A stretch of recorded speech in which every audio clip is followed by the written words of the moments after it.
제가 항상 얘기하는 거 여러분 기억하실 것입니다. 이게 감옥에서 죽음을 앞두고 있는 사도 바울이 자신의 모든 엑기스, 그러니까 자신이 가지고 있는 이 디모데에게 남기고 싶은 모든 정말 엑기스 같은 그 말을 지금 남기고 있는 것이죠.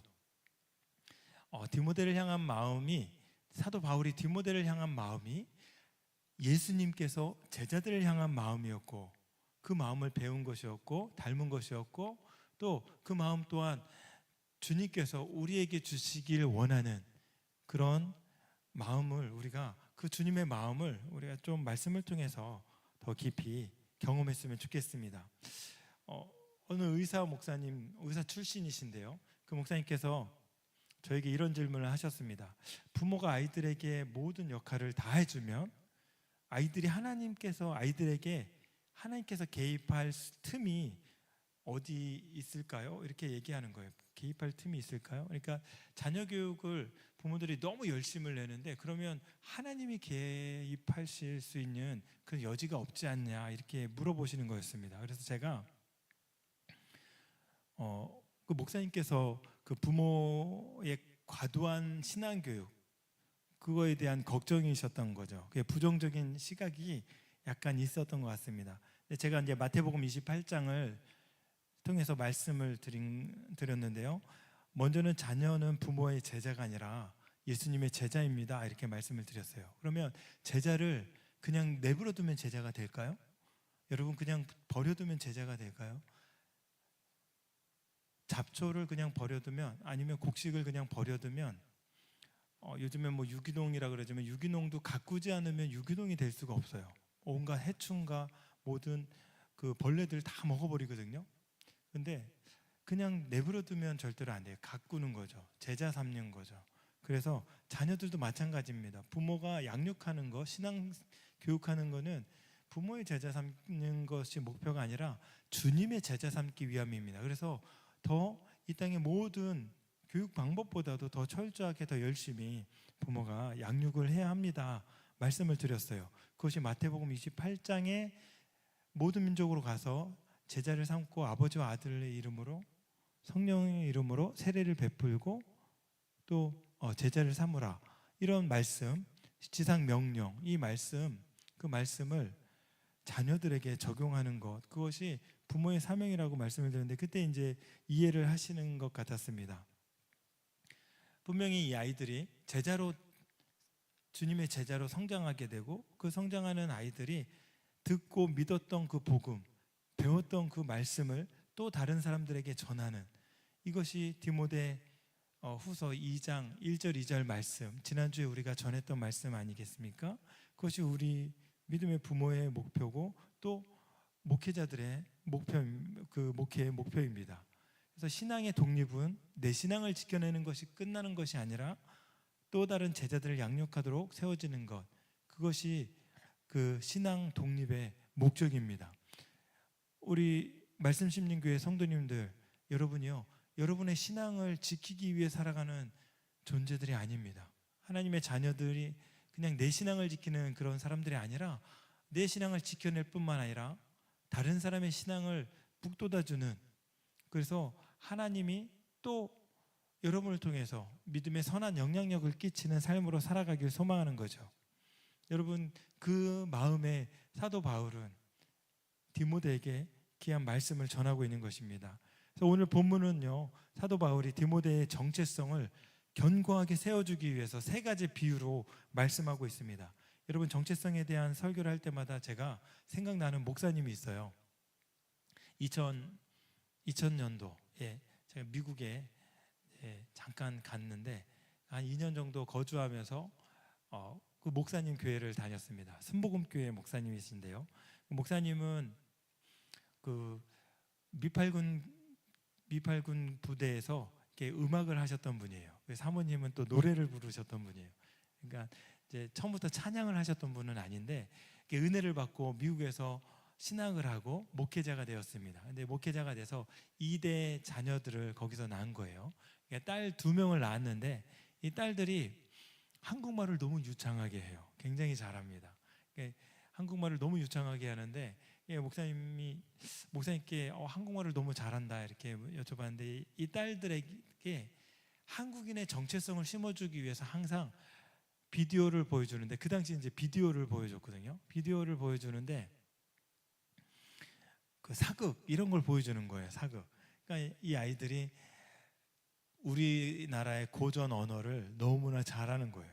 근데 심지어는 아버지한테 이제 집에서 물을 떠다 줍니다. 이렇게 물을 떠다 주는데 떠다 드리는데 물을 떠다 드리고 이게 뒷걸음쳐서 나오는 거예요. 그러니까 사극을 너무 많이 봐갖고 그렇게 예의 범절을, 이제 조선시대 예의 범절을 지키고 있는 것이죠.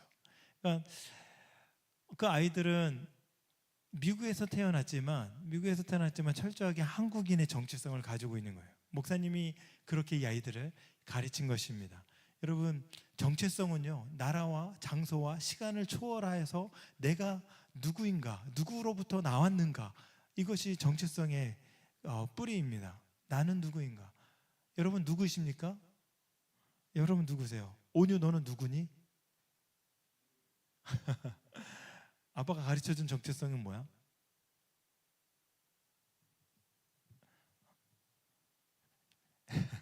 하나님의 존귀한 아들이랍니다. 아이들에게 늘 얘기합니다. 너는 누구니? 너는 누구니? 저는 아빠 딸이에요. 이러면 그거 말고 더 중요한 거 있잖아. 하나님의 존귀한 딸입니다. 이것이 정체성의 뿌리가 되고 살아갈 힘이 되는 것입니다. 근데 사명자로서 부름받았을 때 사도 바울은 하나님의 자녀로서 또한 흔들리지 않는 믿음을 가지고 살아갈 수 있는 정체성을 이 디모데에게 심어주고 싶었습니다. 근데 첫 번째 정체성은 뭘까요? 병사로서의 정체성을 심어주고 싶었습니다. 여러분도 하나님의 군대인 거 아시죠? 하나님의 군사로 여러분 부르심 받은 거 여러분 다 아실 것입니다. 다윗이 골리앗 앞에서 골리앗을 대적할 때 골리앗에게 뭐라고 얘기합니까? 할례 없는 저 인간이 하나님의 군대를 모욕한다고 얘기합니다. 여러분, 우리는 하나님의 군사로 부름받은 하나님의 군대입니다. 근데요, 사도 바울도 이 디모데에게 너는 흔들리는 그런 훈련받지 않은 그런 사람이 아니라 하나님의 군사로 부름받은 예수의 좋은 병사야, 이렇게 말하고 있는 것입니다. 사도 바울은요, 그리스도 예수의 좋은 병사로서의 정체성, 그 정체성을 이미 가지고 있었어요. 그가 가진 정체성은요, 환경과 상황에 따라 움직이는 것이 아니었습니다. 고난에 의해 포기할 수 있는 것도 아니었고요, 오히려 자신이 가진 정체성이 그리스도 예수의 좋은 병사가 되기 위한, 그 병사가 되기 위해 고난을 함께 받는, 고난도 감내할 수 있는, 고난이 그 정체성을 이길 수 없는 그런 예수의 좋은 병사로서의 견고한 정체성을 가지고 있었습니다. 그래서 디모데에게 얘기하는 거예요. 예수의 좋은 병사로 나와 함께 고난을 받으라. 고난받는 삶이 좋은 병사임을 증명하는 것은 아닙니다. 그러나 그리스도의 좋은 병사는요, 고난받는다는 것을 여러분 알고 있어야 돼요. 여러분이 고민하고 예수 믿는 것 때문에 힘들고 예수 믿는 것 때문에 갈등하고 직장생활하면서 그런 것들 많이 있어요. 저도 직장생활을 참 많이 해봤는데 직장생활하면 안 믿는 사람들이 더 많아요. 하다못해 술도 권하고, 어떤 사람들은 교회 다니는 사람들을 너무 싫어해요. 이유 없이 싫어합니다. 까닭 없이 싫어합니다. 코로나 상황에서 교회 다닌다는 말을 못했어요. 왜? 무슨 질병을 퍼뜨리는 주범으로 아무런 문제가 없는데도 오히려 식당은 마스크 벗고 밥을 먹을 정도로 다 풀어주지만 우리는 철저하게 2중 3중 열도 체크하고 손도 소독하고 마스크도 끼고 절대로 같이 있지 못하게 하고 한 칸 건너서 앉아서 예배드리게 하는데도 불구하고 교회 다니는 것만으로도 범죄자 취급을 받았었습니다. 불과 여러분 1, 2년 전이에요. 예배드릴 때 막 어디서 와요?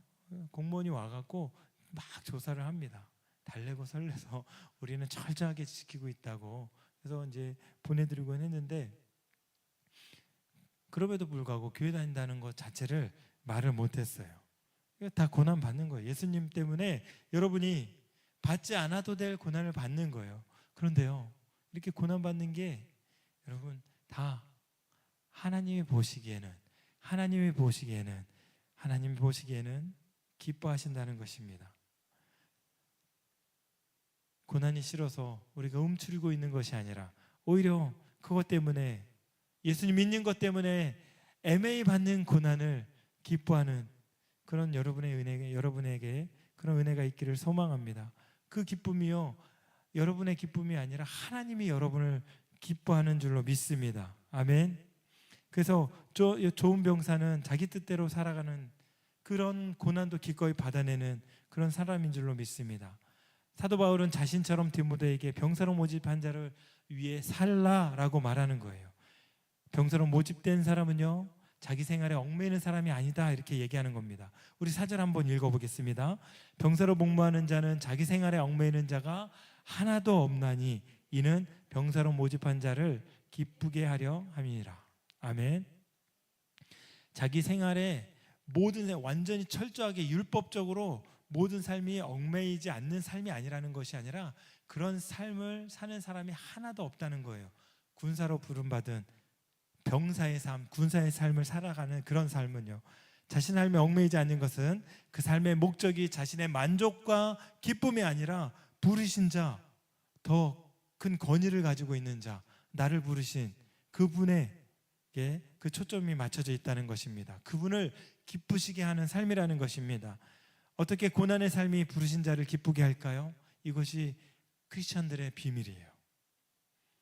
부르셨다면 왜 평탄한 길과 행복한 길, 행복한 삶, 그런 삶을 보장해 주지 않고 성도가 받는 고난의 삶이 하나님을 기쁘시게 하는 삶이라고 할까요?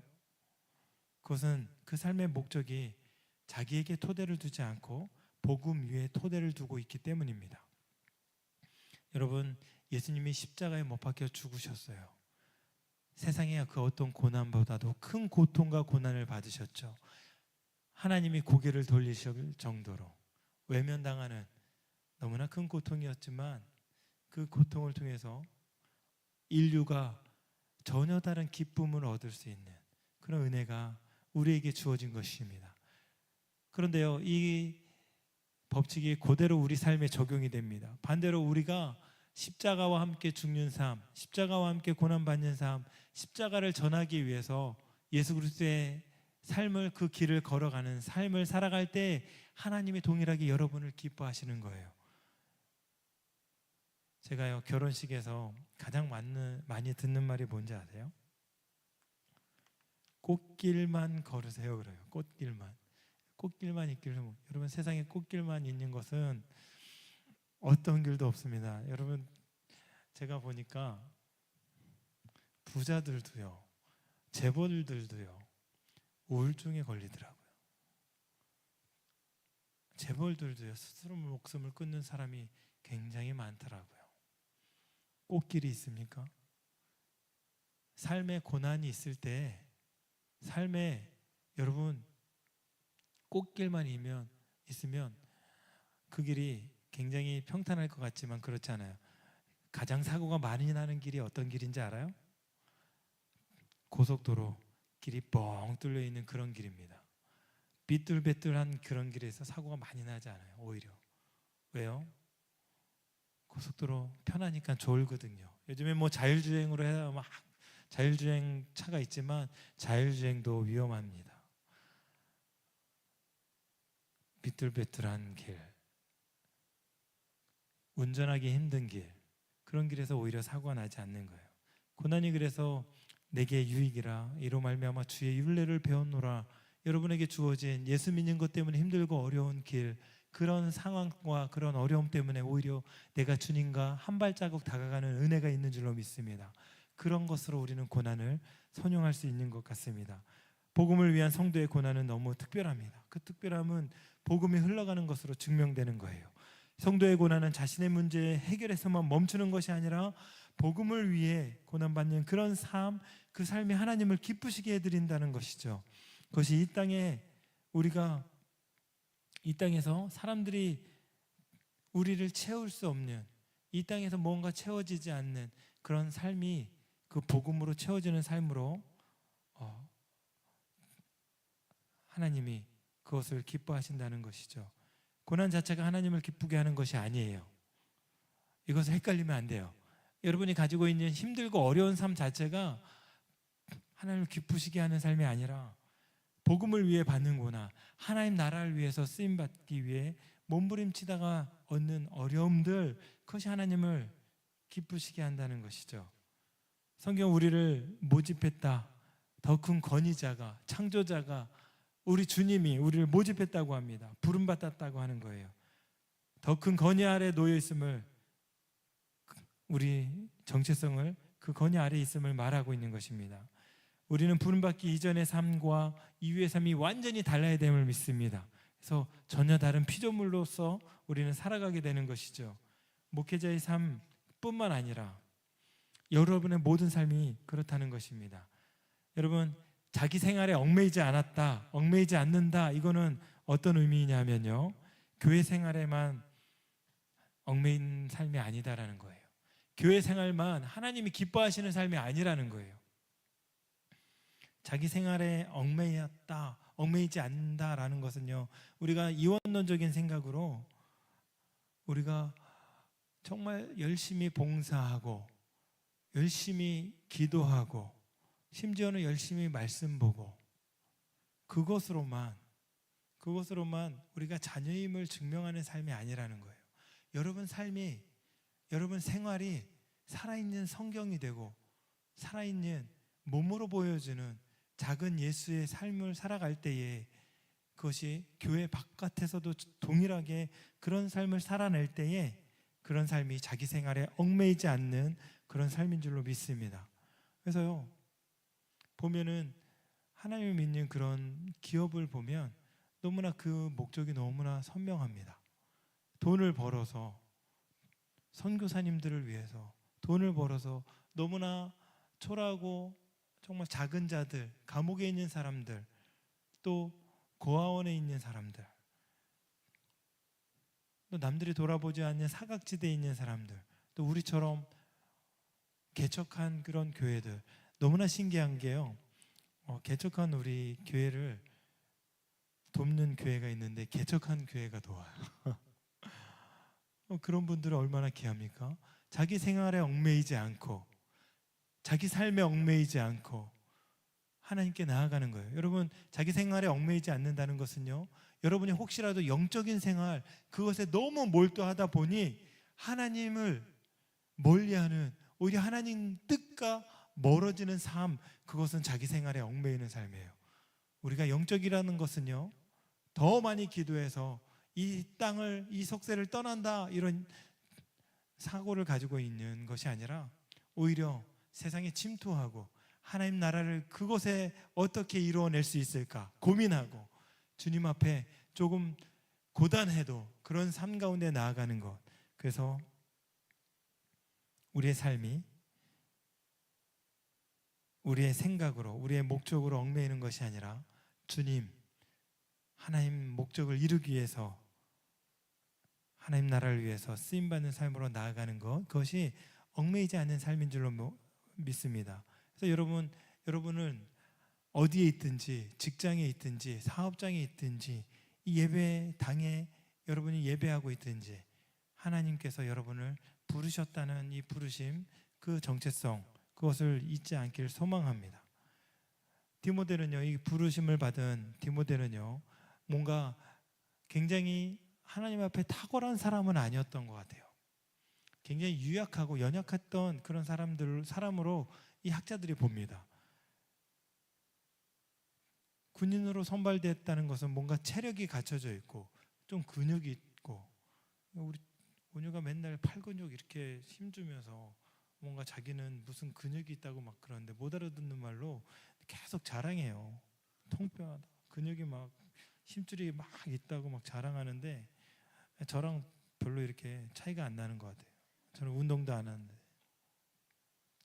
그런데 디모데는요, 막 온몸에 근육이 있고 정말 병사로서 탁월한 전투할 수 있는 능력이 있고 무거운 칼을 들 수 있는 그런 체력적인 조건, 환경적인 조건이 되어 있는 그런 사람이 아니었던 것 같습니다. 학자들의 견해를 보면 민감하고 유약하고 이런 사람이었을 거예요. 디모데전서 5장 23절에 이렇게 얘기합니다. 사도 바울이요, 걱정해서 얘기하는 거예요. 디모데를 이제부터는 물만 마시지 말아라. 내 위장과 자주 나는 병을 위해서 포도주를 조금씩 써라. 아니, 위장에 이렇게 문제가 좀 있었던 것 같습니다. 신경성이었던 것 같아요. 힘들고 어려운 여러 가지 상황으로 인해서 스트레스도 많이 받았던 것 같습니다. 자주 발병하는 그 위장병이 그에게 그의 성격을 말해주고 있는 것 같습니다. 그럼에도 불구하고 디모데의 연약하고 유약하고 이런 모습이 하나님의 부르심에 대한 그 조건이 아니었다는 것이죠. 그것이 하나님의 부르심을 흠집낼 수 있는 그런 그의 체력적인 조건도 아니고 환경도 아니었다는 거예요. 병사로 선발될 수 있는 조건은 복음을 위한 사명, 하나님의 자녀로서 내가 부르심을 받았느냐, 이것이었습니다. 그 복음, 디모데후서 1장 1절에서 말씀하고 있는 것처럼 생명의 약속이 있는 것입니다. 생명의 약속, 생명의 약속을 받은 여러분, 그 여러분이 하나님의 기쁨이 되는 줄로 믿습니다.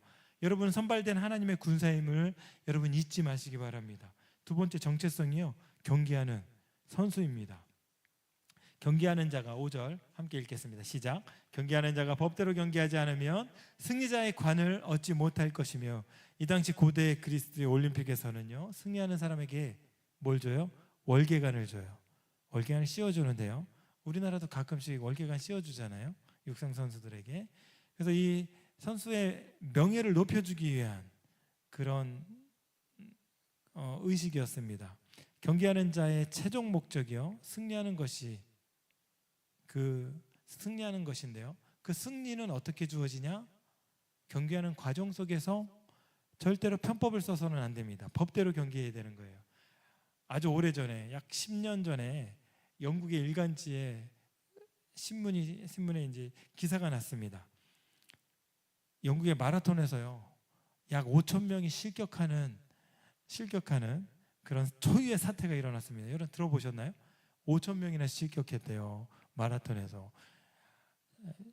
제가 작년인가요, 올 초인가요, 여기 마라톤 경기한다 그래갖고 다 막아놔갖고 교회를 올 수 없는 거, 교회를 끝까지 막아놓은 거예요. 유턴으로도 못 오게 해갖고 저쪽에다 파킹을 하고, 그때 밥솥이랑 밥통이랑 그 반찬이랑 낑낑대고 이제 우리 아이들이 들고 횡단보도를 건너서 왔는데 엄청 많이 사람들이 뛰는 거예요. 수천 명이 뛰는 것 같습니다. 그런 마라톤 경기가 영국에서 일어났는데 5천 명이 실격을 해버렸어요. 왜 실격을 했냐면 1등과 2등으로 첫 번째, 두 번째 선수가 거리가 굉장히 멀리 있었던 거예요. 근데 첫 번째 선수는 그 마라톤 코스로, 정 코스로 쭉 갔는데 두 번째 선수가 이 코스로 가지 않고 엉뚱한 코스로 가버린 거예요. 근데 이 두 번째 선수를 따라오는 그 뒤에 모든 선수들이 다 두 번째 선수를 코스로 다 따라가 버린 겁니다. 근데 결승선에는 들어갔어요. 결승선에는 들어갔는데 다 실격 처리가 됐습니다. 왜냐하면 264m를 덜 뛰었대요. 억울하겠죠. 아니, 그래도 어떻게 주최 측에서 문제가 있었던 건데 그 정확한 코스를 제대로 얘기 안 해주지 않았냐, 막 이런 논란이 있었는데, 그럼에도 불구하고 5천 명 다 실격 처리가 된 거예요. 여러분, 법대로 경기해야 되는 것이죠. 여러분에게 선한 싸움을 싸울 때 여러분은 어떤 법이 여러분에게 필요합니까? 십자가의 법, 예수 그리스도의 법. 나로 말미암지 않거나 아버지께로 올 자가 없다. 이것이 시작인 거예요. 그래서 이 과정 속에서도, 제가 예배 시간마다 말씀드리잖아요. 실패하고 고난받고 고통받고 주저앉을 때 여러분 다시 일어나서 십자가로부터 시작하라고 말씀을 드렸잖아요. 마찬가지예요. 믿음의 선한 싸움, 믿음의 선한 경주를 경주할 때는요, 이 예수님을, 우리의 십자가가 우리의 온전한 법이 되는 것이죠. 그 예수님 붙들고 계속해서 뛰는 거예요. 멈춰도 괜찮아요. 다시 뛰면 되는 거예요. 뒤돌아보지만 않으면 됩니다. 계속해서 뛰는 거예요. 주저앉고 넘어져도 괜찮아요. 일어나서 뛰면 되는 겁니다. 여러분 생각 속에 가두어져 있는, 오늘 우리 푸른 자매님 굉장히 은혜롭게 믿음으로 돌파하자고 얘기했잖아요. 여러분, 믿음으로 돌파하는 삶을 여러분 살아내시길 소망합니다. 그렇게 가는 것입니다. 그래서요, 경주할 때 생명으로 인도하는 그분이 예수님의 그 문 대심을 통과하는. 그래서 예수님이 뭐라고 얘기하셨냐면 마태복음 7장에는 좁은 문으로 들어가라 얘기합니다. 좁은 문 들어가면 어떻게 돼요? 길이 나오는 거예요. 그 길로 가는 거예요. 생명으로 인도하는 문은 좁고 길이 협착하여 멸망으로 인도하는 문은 크고 길이 넓어 그리로 들어가는 자가 많다. 그런데 생명으로 인도하는 문은 좁고 길이 협착하여 찾는 자가 적다고 얘기합니다. 우리 이미 그 생명으로 들어간 믿음의 사람들인 줄로 믿습니다. 여러분, 이 생명의 길을 걸어갈 때요, 그 길이 좁은 거예요. 이 길이 아닌가 봐. 때로는 막혀있는 듯한 그 길로 가는 거예요. 아까 말씀드린 그 고난이 있는 거예요. 고난이 있다면 왜 이런 하나님의 뜻이라면 왜 고난이 있을까? 의심도 들어요. 그런데요, 그 의심을 깨고 갈 때 의로운 마음으로 우리의 믿음이 성장하게 되는 거예요. 의심이 되는 거예요. 놀라운 일들을 여러분 삶 속에 경험하며 나아가는 것입니다. 그래서 믿음의 경주를 법대로 경주하는 거예요. 중간에